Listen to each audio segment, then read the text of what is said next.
Tere! Käes on aeg rääkida jälle kooli minemisest ja koolitarvetest. Tegime hinnavõrdluse 5 Eesti suurimas jaeketi kaupluses, et teada saada, kus on kõige soodsam koolitarbeid osta. Lisaks uurisime tänavalt, kuidas inimesed valmistuvad kooli minemiseks ja saate teises pooles tuleb stuudiosse 2 lapsevanemat, kellega siis räägime, kuidas rääkida rahatarkusest lapsele enne, kui ta kooli läheb. Head kuulamist ja vaatamist. Koolitarvete hinnavõrdlust teeme juba 5. aastat. Sellel aastal viisime hinnavõrdlust läbi 12. augustil. Ja võtsime siis aluseks kooli asjad, mida siis erinevad koolid välja saadavad nii lapsevanematele kui ka panevad veebilehele üles, et mida on siis vaja esimesse klassi mineval lapsel. Et sellega nad ka siis abistavad lapsevanemaid, et nad ei ostaks liiga palju asju. Ja need kaubad jagasime siis 4 kategooriasse: paberid, vihikud, mapid, kunstitarbed, joonestusvahendid ja pinal.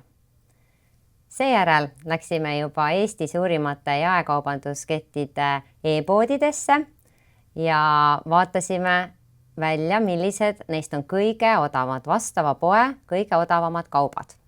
Muidugi kõige odavam ei tähenda alati, et ta on kõige kvaliteetsem, aga ma arvan, et see on hea neid omavahel siis ka võrrelda. Ja võrdlesime siis Selveri, Rimi, Barbora ja Prisma e-poodides olevaid kaupu. Nüüd sellest aastast lisasime ka ühe füüsilise poe, selleks oli siis Coop, kuna üle Eesti on neil väga palju poode ning neil puudub e-pood, et selles mõttes võib-olla on tarbijal keeruline võrrelda, aga tegime siis selle töö teie eest ära.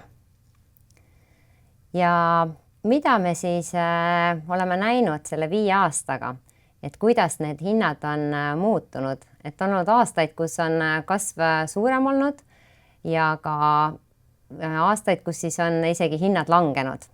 Et viimase aastaga on mõned hinnad isegi mõnes poes langenud üle 50%.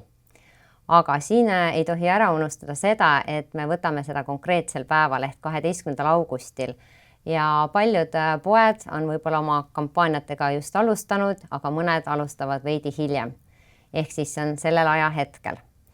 Ja need kaubad ei ole ka täiesti identsed, ehk me vaatame vastava poe kõige odavama. Ja mida me siis näeme sellest aastast? Et kõige soodsamad koolitarbed, kui need kõik kokku võtta, olid siis Rimis ja hinnaks kokku siis 13 eurot ja 6 senti. Ja kõige kallim oli sel korral siis sellel kuupäeval Selveris 39 eurot ja 10 senti.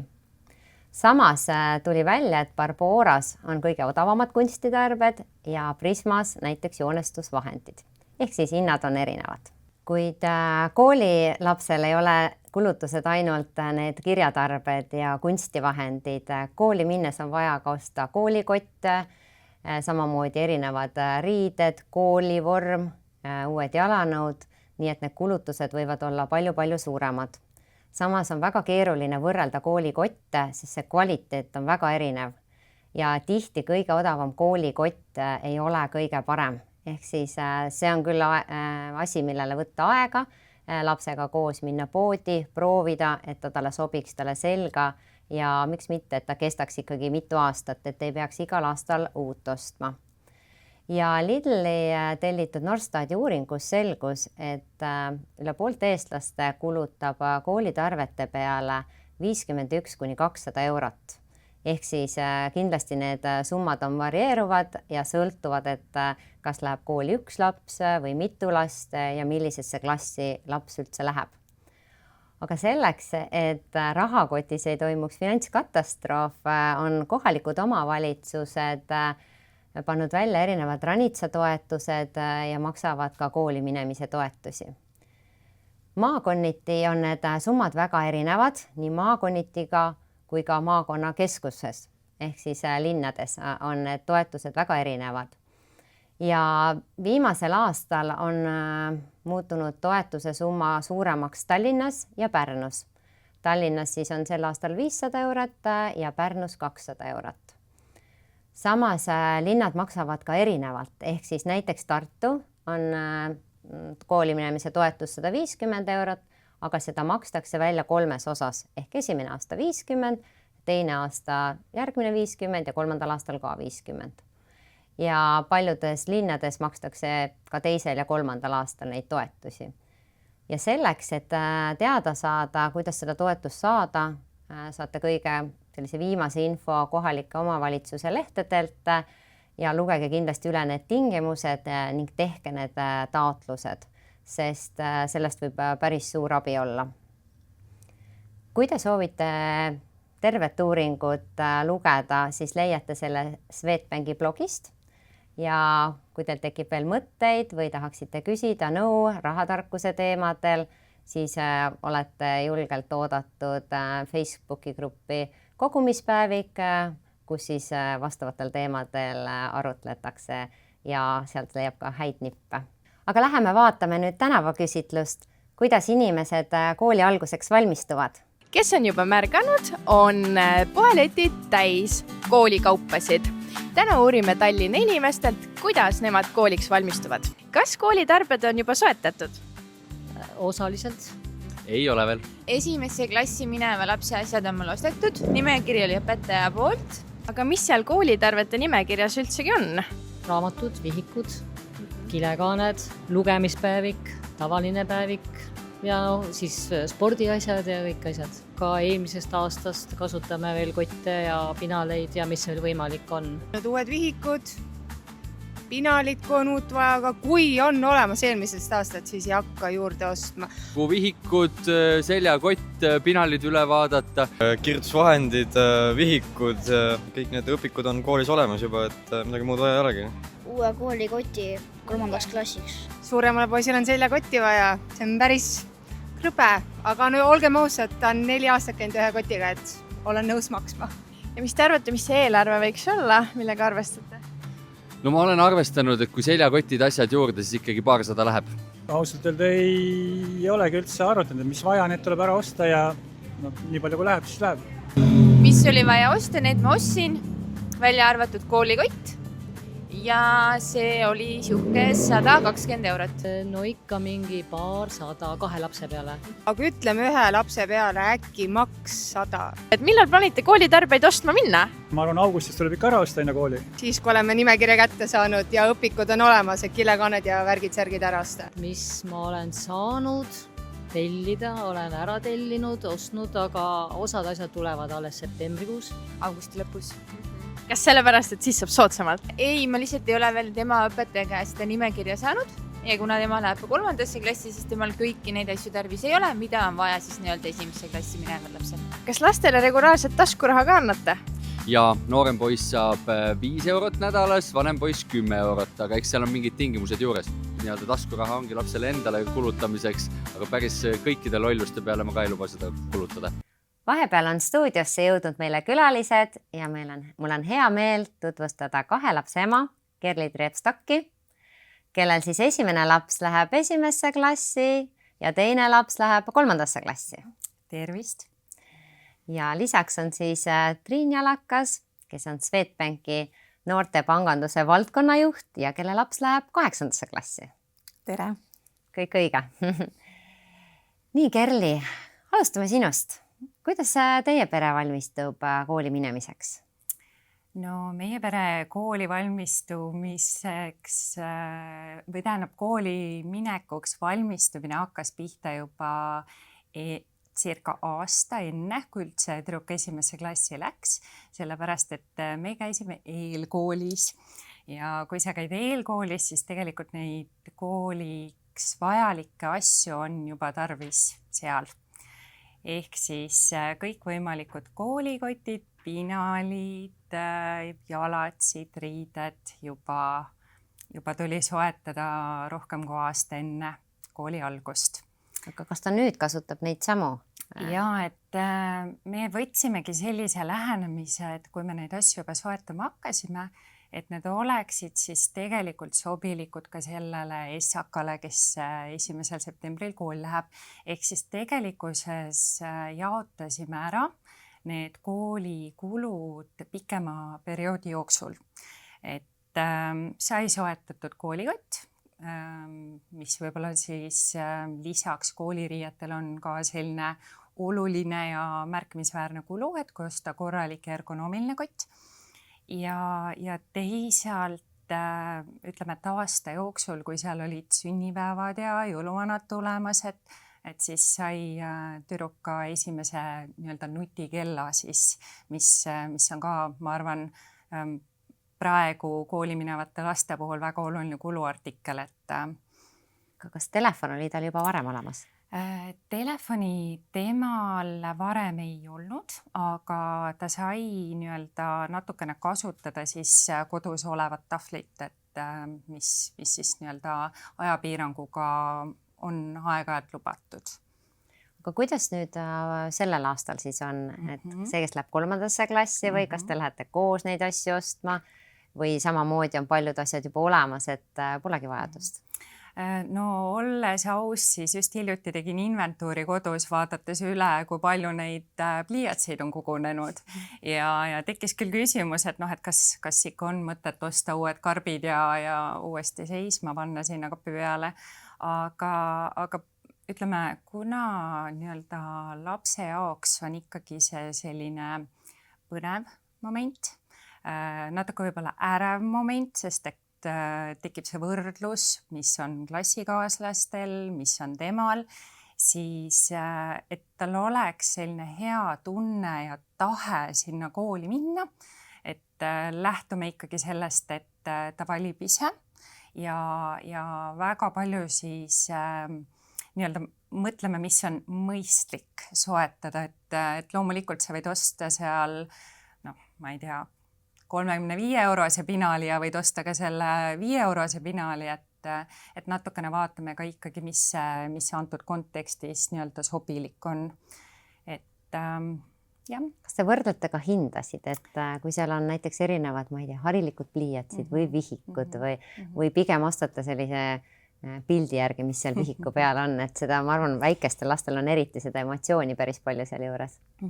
Et kuna meil vihikute temaatika tuleb laias laastus kooli poolt, et õpetaja ostab kõigile nii-öelda sarnased, siis see mure kukub meil kohe ära, aga ütleme, kui siin muid tarbeid vaadata, siis kindlasti see kvaliteet, et kuidagi lemmikuks on kujunenud nüüd läbi aastate mingid kindlad tooted, et ma ei tea, pliiatsid, mis ei pudise, et on sellised, püsib koos puru seal ja nii edasi, et jah, et ikkagi, et nagu vaatame seda kvaliteeti, et nagu kestaks ka kaua. Tihti ongi see, et see kõige odavam ei pruugi olla kõige parem. Et mõne asja puhul võib-olla vihiku, ma ei tea, sisu osas ei ole vahet, aga jah. Kas olete kokku ka löönud, et kui palju teil umbes on kulunud selle peale? Mina ise väga hoolega pean arvet kõikide asjade üle, mis on soetatud ja julgen väita, et ühe sellise tutika essaka kooliminekuks, kui nüüd jätta kõrval nutitelefonid ja võib-olla ka mõned lisanduvad asjad kooliaasta jooksul, siis ta ikkagi jääb sinna kuskil 400-500 kanti, et millega kindlasti peaks arvestama ja ütleme, on toetused, mida siis ka linn pakub selleks ja ma usun, et on kõikidele, ütleme, et seal on nii-öelda valikuid, et alati ei pea olema kõik asjad need kõige uhkemad ja kallimad, vaid tasub nagu fookus paika sättida, et mis on need asjad, et kuhu rohkem kulutada, et ühe asjana saan välja tuua siin näiteks jalatsid, et need oleks korralikud. Jah, ja võib-olla, kas sinna sisse on arvestatud ka koolikott juba siis, jah? Jah. Ja riided ja jalanõud siis enam-vähem? Riietega kuna meie tüdrukud mõlemad siis üks kannab ja teine hakkab kandma koolivormi, siis selle tutika essakaga on natukene lihtsam, et kuna õel siis on juba need riided olemas ja nad on väikese vanusevahega, siis tema saab jätkata nende kooliriiete kandmist, et kindlasti, kui on laps minemas alles esimesse klassi, et siis võib-olla see kulu riiete näol tuleb juurde ja võib-olla millega vanemad ei oska alguses koolimineku puhul üldse arvestada, on see, et ka õppeaasta vältel, et kui tulevad igasugused näiteks suusatamised, uisutamised, kus on kiivrit vaja või mingisugused sellised eriasjad, et tihtipeale ka sinna läheb seda raha jooksvalt siis aasta jooksul. Jah, õnneks on nagu hajutatud natukene ja kindlasti lisanduvad ka huviringid, mis võib-olla vanuse kasvades ka muutuvad ja natukene kallimaks lähevad. Aga kui laps läks esimesse klassi, esimene laps ma mõtlen siis, kas siis olid kulutused suuremad kui nüüd teisele lapsele? See oli just see, et sulle nüüd on selline kogemus olemas.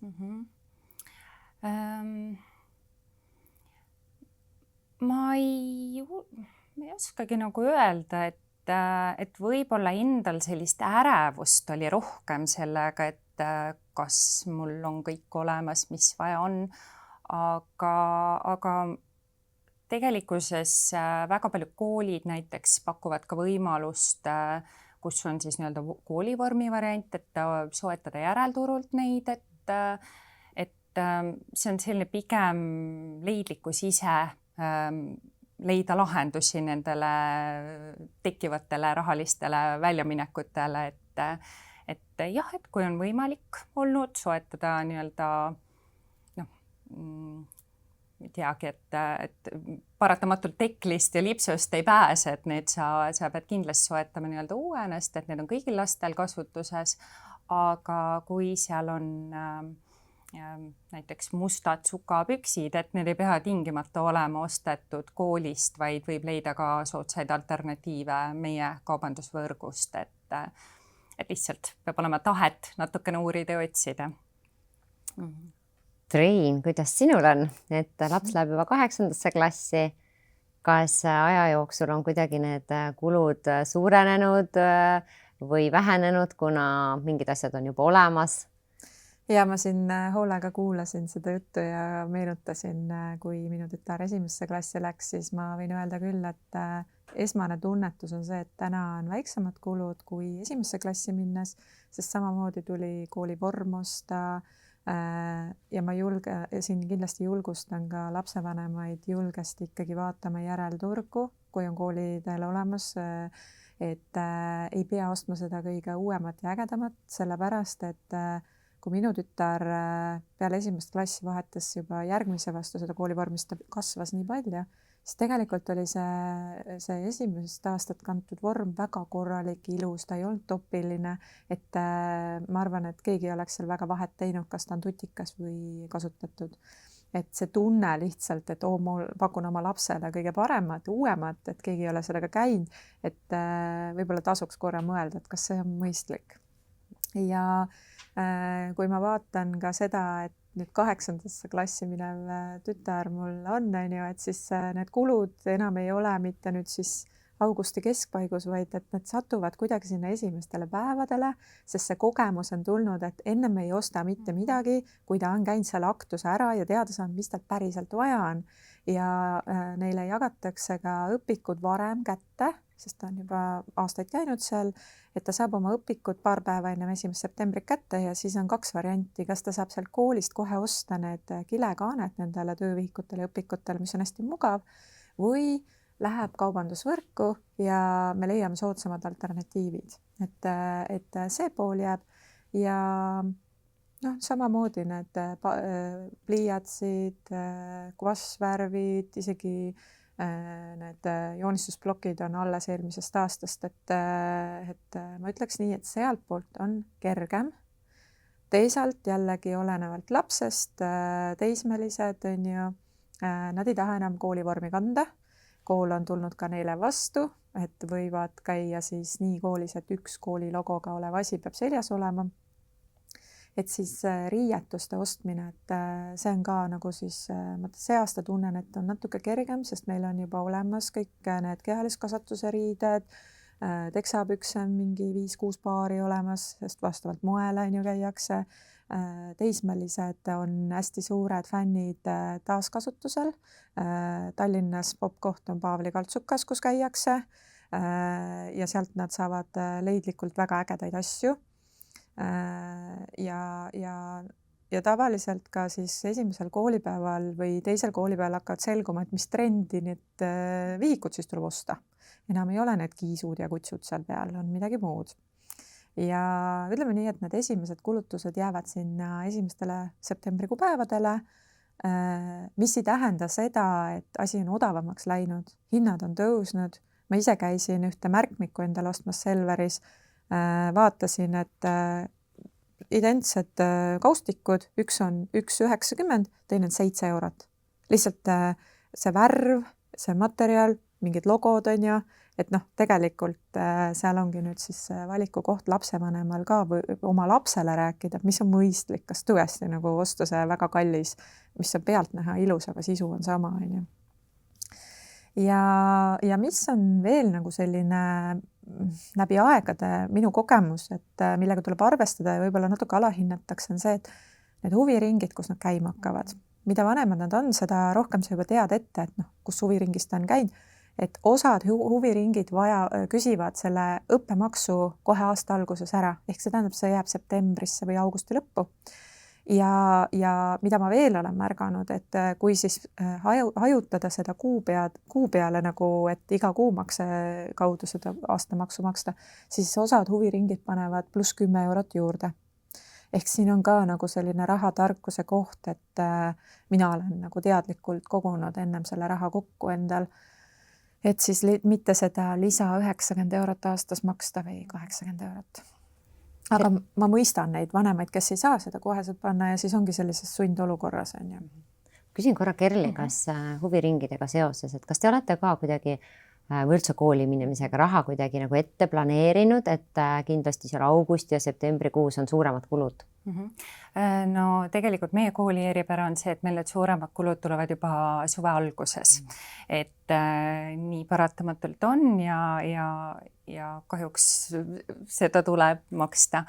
Aga mis ma huviringide koha pealt tahan kommenteerida juurde, on see, et meil eelmine aasta juhtus nii, et me olime taotluste esitamise ajal, et siis, kui on võimalik Tallinna linnalt näiteks saada huviringide toetust, olime haiglas ja magasime selle hetke maha, mis tähendas seda, et tagantjärgi seda ei olnud võimalik teha ja terve aasta huviringide eest me sisuliselt tasusime ise.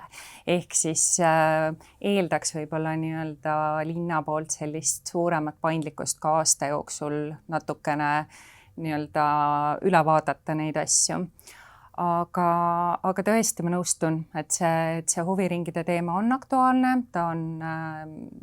ta tuleb lisaks sellele kõigele ja hästi palju mõjutab ka huviringide käimist see, et kes need sõbrad seal parasjagu käivad, et tihtipeale väga suure hurraaga minnakse alguses ujumise trenni näiteks või kuskile mujale, aga kui sõber või sõbranna loobub seal poole aasta keskel mingitel põhjustel, siis tekib endal ka selline motivatsioonilangus lapsel ja siis ütleme, me oleme ikkagi proovinud hoida ja rääkida hästi palju sel teemal, et see aasta saaks ikkagi lõpuni käidud, et ei oleks sellist keskel katkestamist.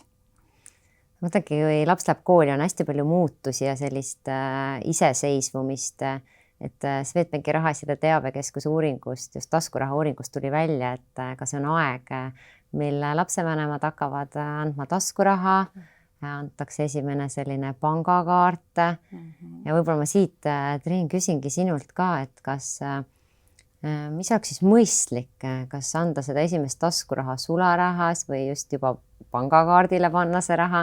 Kuidas sina näed? Minu kogemus on ka see, et me ise, kui alustasime esimest klassi lapsega, et siis me rääkisime raha teemadel, et me andsimegi taskuraha talle, väga palju raha ei kulunud, söögid on ju koolis tasuta, on ju, aga siis just täpselt need huviringid, on ju, et ta peab ju siis ka tegelikult mõnikord ise leidma selle viisi, kus süüa, kas kohvikus kuskil või ostab ta poest, on ju, ja et selgitada, et kuule, et see ei ole jätkusuutlik, et sa iga kord lähed kuhugi kohvikusse ja ostad 10 euro eest endal joogi ja piruka, on ju.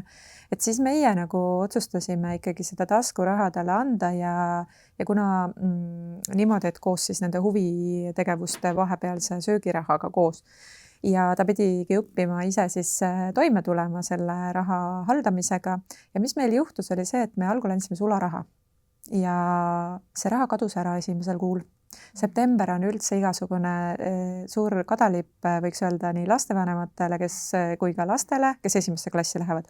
Nii palju muutujaid on, nad hakkavad seal liikluses toimetama üksinda. Neil on vaja kohaneda seal klassiruumiga, õpetajad ootavad nendelt midagi.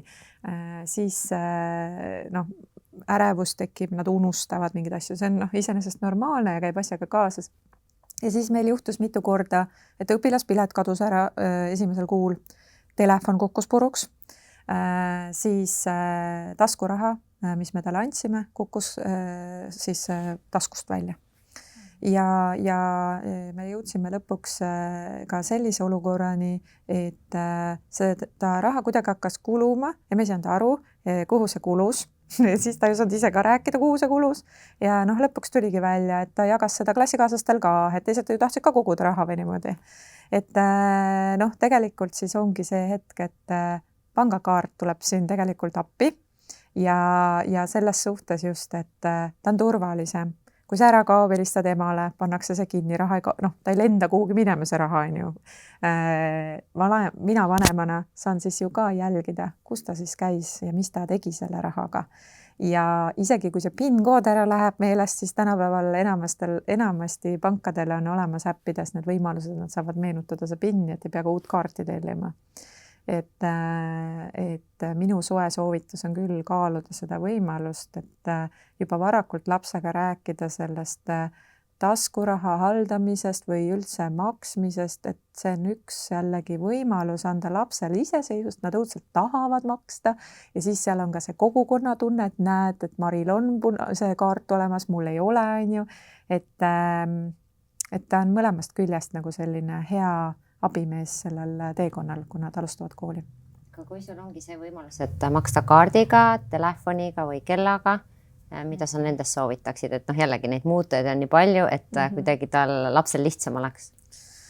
Ma alustaksin ikkagi kaardi maksmisega ja vaadata, kuidas see laps toimetab, sest et on ikkagi ka neid viipemaksetega sellised olukordi tekkinud, et bussides, ma tean, Tallinna linna transpordis on see, et väga kergesti ja hõlpsasti saab tegelikult sealt raha maha võtta sealt kaardi pealt, kui lihtsalt see kaart puudutab seda kohta, kus tuleb seda kaardi näidata, on ju. Ehk siis, kui sa oma telefoniga lähed kogemata või niimoodi, et viibutad seal, et siis sul võib kontolt raha maha minna ka. Et seda on minu teismelise tütrega juba juhtunud paar korda, et ta ise tuletas mulle seda meelde, et ära saa oma mingite kaartidega siin lehvita midagi, mida ma tegelikult ei tee, aga tundub, et juhtub. Kui juba 8. Kui viipemakse maha keerata, siis ei juhtu seda. Selles suhtes seal on see, et et põhimõtteliselt nagu siis seda ei juhtu. Sa pead selleks ikkagi telefonil selle lahti võtma ja viipama selle. Pigem on nagu probleem selles, et kui sa seda kaarti kuskile paned siia õpilaspileti külge, ja siis lähed viipad selle õpilaspiletiga, teisel pool on kaart ka, et siis sealt võib raha maha minna. Et seal on kohe ette kuvatud see summa, mis siis peaks maha minema. Aga tegelikult lapsed tahavad viibata, see on hästi tore ja seal on jälle see, et kaart ei kao ju ära. Et seal on omad aspektid. Ma teeksin võib-olla sellise soovituse, et nagu oma last tundes vaadata, et kuidas see harjumine võib-olla tuleb, võib-olla kohe mitte esimesel kuul anda neid kõiki võimalusi kätte, aga et see ei ole ka reegel, et see on lihtsalt niisugune soovitus võib-olla. Siis võib-olla ka, et äpi mõttes, et võib-olla mitte kõik 1. septembril on ju laduda ette, vaid et pigem kas siis varem või natukene hiljem. Aga Kerli, kuidas teie peres on? Kuidas see kuidagi need pangaasjade ja kaartidega asjad on läinud? No tuleb tunnistada, et see esimene pangakaart tuleb ikkagi kooliminekuga koos, et lisaks maksevõimalusele annab see lapsevanemale turvalisuse tunde, et juhul, kui kuskil on midagi vaja, siis koos selle õpilaspiletiga see kaart on seal taskus ja ükskõik kus liikluses, ma ei tea, mis olukordi võib tekkida, et ise toimetades, et see saab lahendatud. Aga täna hommikul küsisin huvi pärast enda 7-aastase käest ka, et kui sul on valida, et kas maksta sularahas või pangakaardiga, et kumba varianti sa tahaksid teha. Ja siis ta ütles selle peale nii vahvalt, et talle meeldib sularahas, aga see saab rutem otsa. Et seda tunnetust tal hetkel võib-olla päris head ei ole veel, et mis see pangakaart ja see raha seal peal tähendab. Et meie tegelikult juba päris pikalt oleme lähtunud sellest, et tüdrukud saavad iga nädala alguses, mitte nüüd kuu mõistes, aga nädala alguses väikese taskuraha. Selle taskurahaga neil on selline võimalus, et ma toon näite, et me alustasime kunagi ammu 1 eurost, et iga esmaspäev läks 1 euro sinna kapi peale ja siis neil oli võimalik valida, et kas nad raiskavad ära selle, ostavad üldjuhul mõnda maiustust, mis parasjagu meeldib, või siis kokkulepe oli selline, kui nad suudavad kokku koguda 10 eurot, siis sellest 10 eurost mina panen kaardi peale neile 15.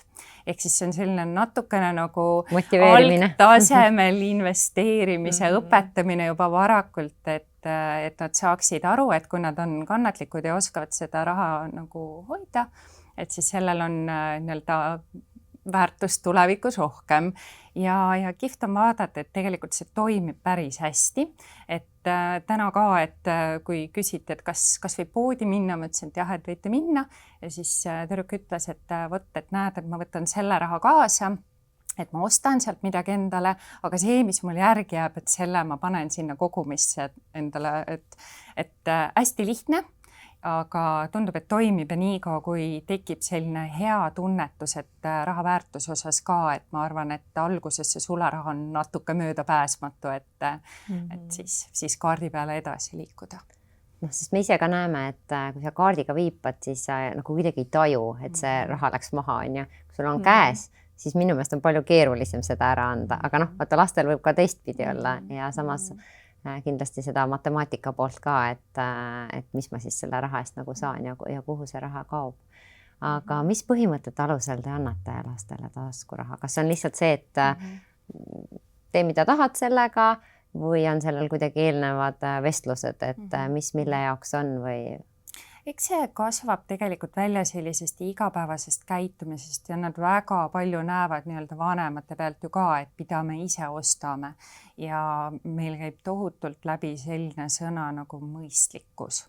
Ehk siis ka meiega koos poes olles, mis iganes seal kommi valides, siis me arutleme hästi palju selle üle, et kui ta nüüd selle ostab, või valib selle, et mis on mõistlikum. Ja kui seda on piisavalt palju teha, siis lapsed tegelikult ise juba arutlevad oma keskis ka, et kuule, et näed, et kui me võtame selle, siis tegelikult me saame pärast osta võib-olla selle veel, et mitte küll kohe ja võib-olla on ka see nii-öelda meiepoolne piirang, et kõik ei ole vaja korraga osta, et tegelikult ühest kommist täitsa piisab, et sa ei pea ostma 3 korraga koju endale. Aga see taskuraha suurus, eks see kasvab läbi aja. Sellist head lahendust, et mis see õige summa nii-öelda lapsele teatud vanuses on, seda on väga raske öelda. Ja tihtipeale see raha ikkagi kipub minema hetkel nende jogurtite, põnevate küpsetiste, kommide peale, mis pakutakse kooli kohvikus või siis kaubandusvõrgus, et ütleme, et seal annaks natukene tööd teha veel, et see valik oleks natukene võib-olla tervislikum ja ka kasulikum lapsele endale. Triin, kuidas sul aegade jooksul on see muutunud, ma ei tea, kord nädalast, ma ei tea, kuus korra annad või kuidas teil see muutunud on? Meil on kord kuus ja ma just praegu meenutasin, et meil tuleb taskuraha tõus nüüd. Iga klassiga on taskuraha tõus, et see tähendab seda, et mul on veel väljaminekuid rohkem on ju see aasta. Aga me ükskord adusime seda, et mida vanemaks tütar saab, tema tegelikult hoiab väga raha, ta saab raha väärtusest aru, ta kutsub meid ka korrale vahetevahel isaga, et miks te sinna õhtusöögile tahate minna, teismelised üldiselt hakkavad ju ennast lahti ribima vanemate juurest, et nad ei taha nagu nende vanematega väga palju aega veeta, on ju, et seal mingi 13-14 vanusesse korraks käib seest läbi ja meil on ka läbi tehtud selline periood, kus ta ei olnud nõus enam meiega koos kuskil käima. Et siis me ikkagi mõtlesime, et kuule, lähme koos sööma või lähme koos kinno või et proovisime neid viise leida, kuidas ta seal kodunt välja meelitada või sõprade juurest ära korra.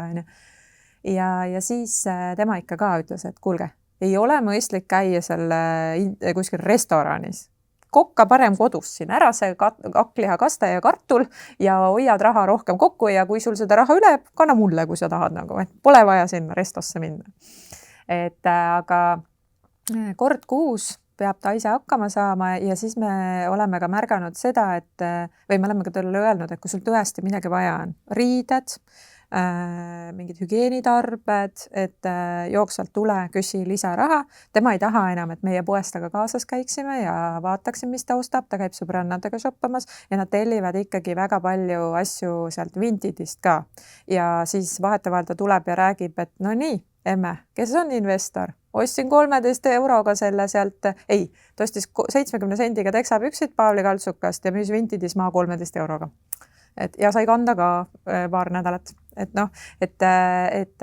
selliseid hetki on. Ja siis on samas sellised hetked, et tellitakse mingid, ma ei tea, Sheinist või Temust kunstküüsi ja või siis oleks vaja ikkagi kosmeetikat, on ju, aga siis ma olen leppinud taga kokku, et see on siis lisaks taskurahale, et kui tal on vaja korralikku jumestuskreemi või põsepuna, et siis nahaga ei hakka mängima, nii nagu ka jalanõudega. Ja, et siis me olemegi käinud ilusti ikkagi kosmeetiku juures, oleme käinud, et nahapuhastust tegemas, oleme käinud korralikes poodides, kus saabki sellise nahasõbraliku ja tema nahast sõltuva jumestuskreemi on ju ja vot mingitel asjadel ma ikkagi olen ei ka öelnud, et mingid juuksevärvimisi me veel ei tee on ju aga neid tuleb järjest ja need müüakse nii oskuslikult maha, et sul polegi nagu midagi väga seal enam rääkida, aga minu kui lapsevanema ülesanne on öelda ka ei on ju, et kõike ei saa ja vanem peabki vahetevahel niisugune ebameeldiv ka olema on ju. Räägime turvalisusest ka. Mida on oluline lapsele rääkida seoses raha ja turvalisusega?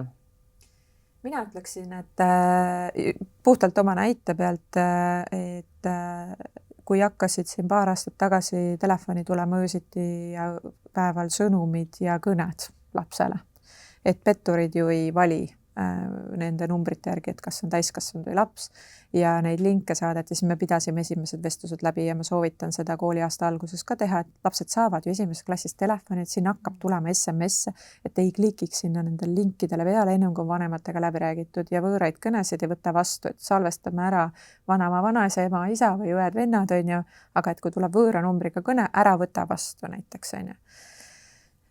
Ja kui helistab ja tunned ennast halvasti, siis kirjuta MLS-ile või võta ühendust, vaatame koos, kes see on siis, kes sul helistab. Sest meil oli ka selline olukord tekkis, et see number oli kuulunud ühele isikule, kes oli lahkunud ja temal helistasid vene keeles kalamehed, kes küsisid ta käest, arvasid, et see on see härrasmees, kellel see number ennem kuulus. Et ta ehmatas, ta nuttis, see oli esimeses klassis on ju, paanika jälle kuskil seal on ju, et niisugused teemad võiks läbi käia, et see ei tule muidugi vanemana selle peale, ennem kui see juhus on käes. Ja kui pangakaart ära kaob, mitte midagi ei juhtu, see ei ole midagi hullu, siis tuleb helistada vanemale, kes aitab selle asja kinni panna on ju. Et see on see turvalisus ja muidugi oma klassikaaslastele neid paroole ei tohiks anda on ju, et kaasa arvatud e-kooli ja stuudiumi paroole. Ja võib-olla lapsevanematele meeldetuletus, et need limiidid, kaardilimiidid, et jällegi seal võib-olla kontol on kogunenud raha on ju ja siis mingi hetk satudki poes kuidagi ostma, on ju, et pigem pannagi siis see päevalimiit ja kuulimiit kindlasti. Kuidas teil, mis nipid? Ma oskan siin juurde kommenteerida, et kui need petukõned just tulid, siis meie tüdrukutega leppisime omavahel kokku ühe kindla salasõna, et me teame, et kui tekib kahtlus, et kas see võib olla keegi teine, kes helistab või mis iganes, siis meil on nii-öelda võimalus seda küsida, keegi teine seda ei tea ja see on selline kokkulepe, mis siis aitab nii-öelda vältida pettuseid, et mulle tundubki, et see töö on selline kogu aeg ja järjepidev, et tõesti, et see kõik ei satuks sinna, ma ei tea, septembri algusesse, vaid on selline järjepidev töö, samm-sammult on ju, lähtuvalt siis, mis vanuses laps on ja kuidas, ma ei tea, vastuvõtlikkus on. Aga kui nüüd oleks üks asi, mida te tahaksite anda meie vaatajatele, lapsevanematele, on see siis just kooli minemisega seotud või siis rahatarkuse vallas, et mis see oleks? Mina julgen siinkohal väita ja soovitada seda, et see kooliminek on tegelikult üks elu loomuliku osa. Ja võib-olla kõige tähtsam selle juures on see, et mitte liigselt ise tajuda stressi sellega seoses ja ka laps, et ta tunneks end mugavalt, et ta tunneks end turvaliselt, et teemad oleks läbi räägitud ja läbi arutatud. Selle võib hajutada väga pika perioodi peale ja kindlasti see kooliminek tuleb läbi selle oluliselt kergem, et ma ei tea, kas ma juba seda siin mainisin, aga kindlasti üks asi, et ei tasu üle nagu osta asju.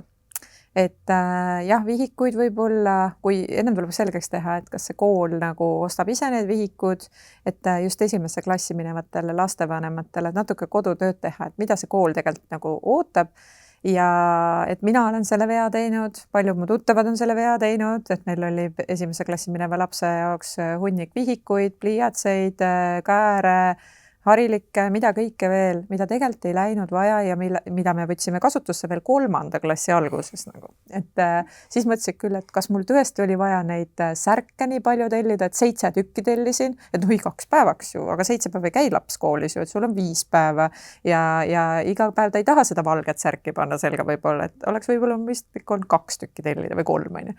Et teine aasta ma olin juba palju nutikam selles osas. Et aga seal taga on ju raha. Et need otsused on kõik ju rahaga seotud ja kas peab ostma selle 200 või 300 eurose koolikoti, sest et juba paari aasta pärast nad ütlevad, et ei meeldi ja tahan väiksemat ja lihtsamat kotti, on ju, et katsetada ja proovida ja mitte midagi sellest ei juhtu, kui on natuke kas soodsam ja võib-olla lihtsam lahendus kui see kõige kallim, et ega need lapsed on ju lapsed, ega nad seal saa lõpuks ise ka aru, on ju, et see bränd nüüd oli hea. Ja millesse ma soovitan ikkagi tõesti investeerida on laste jalanõud, on ju. Et see on kõige tähtsam, et see mugavus ja et see jalad, et nad ise ei saagi aru, et kui tähtis see tegelikult on ju. Ja vahel ka vaielda, et nad ei ostaks tõesti selliseid umbseid jalanõusid, on ju, et kui ta päev otsas ise ruumides kõnnib, on ju.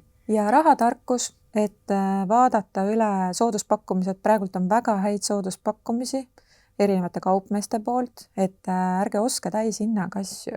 Et võib ka ju teha nii, et lähed ja proovid selle lapsega kuskil poes ära ja võrdled hindasid, võib-olla e-poes saab palju kiiremini ja soodsamalt asjad kätte. Mulle tundub, et tänapäeval lapsevanemad tahavad kuidagi kõik ära otsustada ja ära teha ja tihti kaasatagi last, et võib-olla minu üleskutse olekski, et tõesti kaasata lapsi ka sellesse ostuprotsessi, on ju, ja täpselt sellesse arutellu, on ju, et proovime ära, vaatame, mis e-poes näiteks selle hind on, et niimoodi me õpetame neile neid väikseid rahatarkuse nippe ja ei otsusta kõike nende eest ära. Ja üks selline hästi armas mõte võib-olla siia ka juurde lisada, et meie oleme kujundanud sellest esimesest koolipäevast sellise traditsionaalse koosviibimise klassiõdede vanematega. Me lähme 1. septembril iga aasta saame kokku, sest meie jaoks algab ju ka kooliaasta. Et nüüd teemegi nalja siin, et 8. klass algab meil ka, sest see on ju osa meie teekonnast ka, me oleme lapse kõrval. Ja selleks ei pea minema kuhugi kallisse kohta. et kutsudagi endale külla ja lastele ka näidata, et noh, selline koosviibimine on ka tore. Võib-olla esimeses klassis ei saa kohe nende sõpradega teha sedasi, aga võib-olla vanavanemad kutsuda või et teha sellest selline sündmus. Ja kusjuures meie ka oleme iga aasta seda teinud ja veel selle mõttega, et nii-öelda see support tiim ehk siis toetustiim tuleb kokku, me kõiki nagu täname, et nii tore, nüüd hakkab uus õppeaasta, kes saab nagu aidata ja siis on see pakkimine, nende raamatute pakkimine, et paber ilusti ümber, kes siis mida teeb, et ja igaüks tahab ikkagi midagi tuua, siis me alati oleme öelnud, et no too see uus pliiats või mingi väga kooliga seotud asi, mida nagunii laps tahab, on ju, et ta saab väikse kingituse siis ka, et hästi-hästi tore traditsioon. Ma ei tea, kuidas teeb? Meil on ka, meil algab tegelikult juba enne kooli, meil hakkab klassipiknikuga pihta, et nii esimese klassi mineva lapse puhul kui ka siis 3. puhul, et meil on ka vanematel sellised ühisüritused läbi aasta, mida me teeme ja korraldame ja see on tegelikult väga tore, et seal on võimalus lastel korra kohtuda, ütleme täitsa siis seal kooli alguses, et suhelda, saada tuttavaks või siis muljetada, kuidas suvi on läinud ja kogu see õppetöö hakkab kuidagi mõnusamalt pihta, et mitte kohe nii-öelda täiesti ametlikus vormis, vaid siis natuke sellises vabamas õhkkonnas. Aga suur aitäh teile oma kogemuste jagamisest. Ma usun, et vaatajad said siit nii mõndagi head ja paremat teada ja kõigile vaatajatele soovingi sellist head kooliaasta algust.